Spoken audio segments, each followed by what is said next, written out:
आज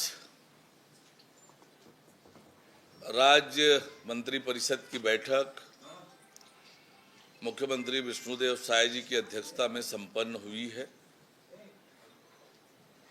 बैठक में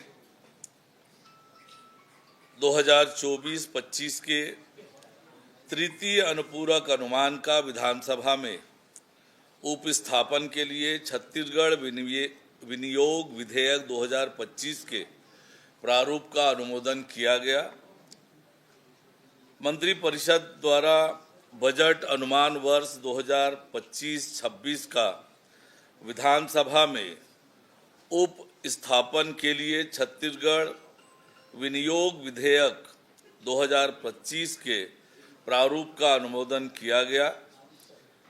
मंत्रिपरिषद द्वारा राज्य के किसानों को नवीन उन्नत किस्मों और गुणवत्ता युक्त बीजों की उपलब्धता सुनिश्चित करने के लिए छत्तीसगढ़ राज्य भंडार क्रय नियम 2002 के नियम 4 में छूट प्रदत्त संस्थाओं की सूची में विस्तार करने का निर्णय लिया गया, जिसके तहत सर्वप्रथम बीज का उपार्जन बीज निगम द्वारा राज्य के पंजीकृत बीज उत्पादक किसानों से किया जाएगा।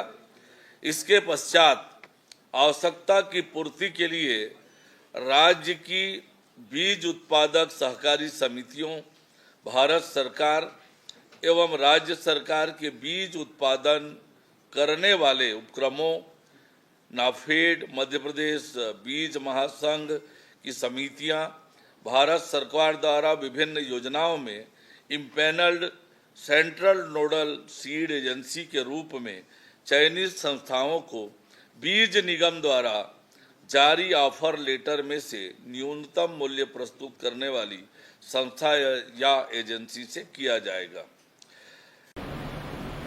छत्तीसगढ़ लोकतंत्र सेनानी सम्मान विधेयक 2025 के प्रारूप का अनुमोदन किया गया।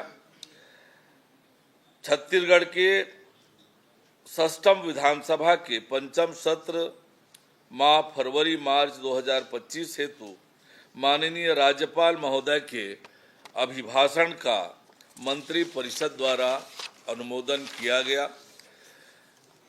खरीफ विपणन वर्ष 2024-25 के लिए समर्थन मूल्य पर किसानों के उपार्जित धान की शेष राशि का भुगतान करने के लिए छत्तीसगढ़ राज्य विपणन संघ को स्वीकृत अतिरिक्त शासकीय प्रत्याभूति राशि 3,300 करोड़ रुपये की अनुमति का अनुमोदन किया गया। मंत्रिपरिषद द्वारा बैंक गारंटी से संबंधित विलेखों पर स्टाम्प शुल्क की दरों के निर्धारण के लिए भारतीय स्टाम्प अधिनियम 1899 छत्तीसगढ़ संशोधन विधेयक 2025 के प्रारूप का अनुमोदन किया गया। मंत्रिपरिषद द्वारा छत्तीसगढ़ कैडर के भारतीय वन सेवा के 30 वर्ष की अर्हतकारी सेवा पूर्ण कर चुके 1992 से 94 तक बैच के अपर प्रधान मुख्य वन संरक्षक के पद पर पदस्थ अधिकारियों को गैर कार्यात्मक नॉन फंक्शनल आधार पर यथास्थान प्रधान मुख्य वन संरक्षक के समकक्ष स्केल प्रदाय करने हेतु आवश्यक पद सृजन का निर्णय लिया गया। इतने निर्णय आज के मंत्रिपरिषद के बैठक में लिए गए। धन्यवाद।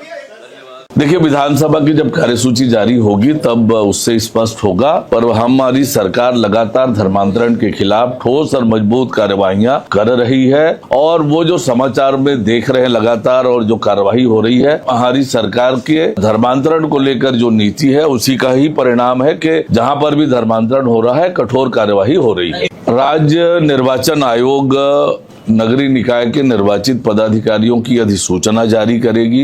अधिसूचना जारी होने के बाद नगर निगमों के जो नियम है उस नियम के हिसाब से 15 दिन में शपथ ग्रहण और सभापति का चुनाव और नगर पालिका नगर पंचायत में 30 दिन के अंदर शपथ ग्रहण और उपाध्यक्ष पद के चुनाव का प्रावधान है। और प्रावधानों के अनुरूप जो है वो आगे की कार्यवाही होगी। पहला काम ये होगा, अभी राज्य निर्वाचन आयोग इसकी अधिसूचना जब भी जारी करेगी, उसके बाद 15 दिन नगर निगम के लिए और 30 दिन नगर पालिका नगर पंचायत के लिए निर्धारित है। उस निर्धारित अवधि में ये आगे की कार्यवाही होगी। देखिए, ये तो कांग्रेस में बदलाव की चर्चा पिछले 1.5 सालों से हम लोग सुन रहे हैं।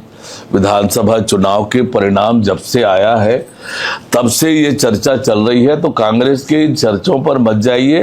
कांग्रेस, मैंने जैसे कहा, दिल्ली में शून्य, छत्तीसगढ़ के नगरीय निकायों में शून्यता की ओर कांग्रेस पार्टी बढ़ रही है। देखिए, चूंकि यह चुनाव गैर दलीय आधार पर है, कांग्रेस खुश होना चाहती है तो वो खुश हो, लेकिन सच्चाई ये है कि जिस प्रकार का परिणाम नगरीय निकायों में आया है उसी तरह के परिणाम, उसी तरह के जनादेश पंचायतों के चुनाव में भी आ रहे हैं। अधिकांश सीटों पर भारतीय जनता पार्टी के कार्यकर्ता, भारतीय जनता पार्टी के जो अधिकृत प्रत्याशी हैं वो जीत रहे हैं। और आने वाले समय में जब जनपद और जिला पंचायत अध्यक्ष का चुनाव होगा तो ये कांग्रेस के झूठे दावों की पोल अपने आप खुल जाएगी।